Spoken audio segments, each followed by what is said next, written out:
mga kapamilya, 8 years na si ate nag-bleeding. So, anong naramdaman mo, te? Matamlay. Matamlay. Ubus kasi ang dugo. Oo, delikado, di ba? Yung maubusan tayo ng dugo. Tapos, nagpa-check up na, te. Oo. Tapos, anong sabi ng Hormonal. Ha? Hormonal imbalance. Hormonal imbalance. So, Ano yan, mahirap yata gamutin yan, mga ganyan. mahirap ba yun ate gamutin? So, anong payo ng doktor? Ano lang, hindi pwede na galaw ng galaw. Kailangan mag-alta sa bahay. Di pwede yung mga mabigat na gawain. So, para dili mag-bleeding, di ba? Kasi pag ano ka ng mga bigat, yung ano natin, dugo, di ba? Oo, hindi yan huminto. So, hanggang ngayon, ano ka pa, yung naglagay ng napkin, ganyan. Pampers talaga? Naku, hirap yan. So, kain ka lang yung mga gulay. Ito yung talbos na pula, maganda yun. Yun ang ano mo, yung laging kinakain. Oo, malunggay kasi paano yan sa dugo. So, may ano kami handog, konting handog, bigas at saka grocery kasi yun ang promise namin sa iyo. So, tanggapin mo to, te. Bigas at saka grocery. Ito, salamat. Galing yan kay Ma'am Fevers, kay Ma'am Lani Wonder Woman. Nalimutan ko talaga, So, natutuwa ka ba, te? Sobrang tuwa ko. Oo, natutuwa. Ma'am Lani, natutuwa. Hi, Ma'am Lani. Maraming salamat.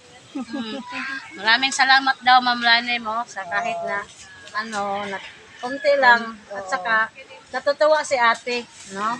Okay ba yung nasaing nila dito ng bigas? Okay ba? Wala bang problema? Oo. Kasi talaga yung binila namin, te, yung kuha ko.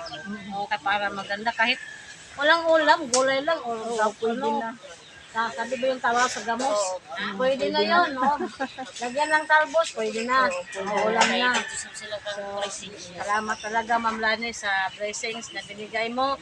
Yung mga kababayan namin, nabigyan kahit naman, yung hindi naman lahat. Yung binigyan namin yung Makikita lang, matsambahan lang din. Matsambahan.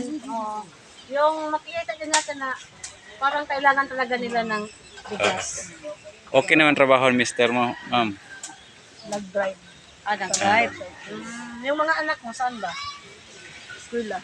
Eskwela. Tapos, walang naiwan, ikaw lang. So, pag sahain ka, sila, okay lang magsain ka. Yung maglaba, hindi pwede, no? Kasi mabigat yan, lalo na ng tubig, magbuhat.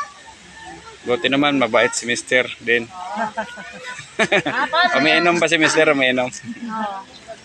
Inom, usahay. May tanong ako sa iyo, te. Yung sa ate Angkin lang, di ba yung asawa natin, maghanap ng isang, alam mo naman yan. So, anong payo sa doktor, pwede ba lang? Pwede ba yan? Hindi pwede. Hindi pwede? Pass na eh. Pass? Oo. Na, 8 years na. So, paano na yun? Bahala na. Bahala na siya. Basta kay pass. May naman na Oo. wala din. Wala. Tapos, Kasi mahirap yan, di ba? so i-end na. Ayun na, sige. Kaya para Sige, mahatid. hindi ka pa tanghalian. Kumain ka na kasi kailangan ng on time tayo magkain kasi isa yun yung hindi ka takain sa oras. Yung natin dugo, yun din isa. Tapos pag tayo sa pagkain natin, mga alas 10 na yung oras. Pag halimbawa may mga anak na tayo, yun, isa rin yun ang dahilan, yung bughat, kung sa Bisaya pa. Binat sa Tagalog. So, sige, te. Thank you, te mo. Thank you. Saka yung promise namin na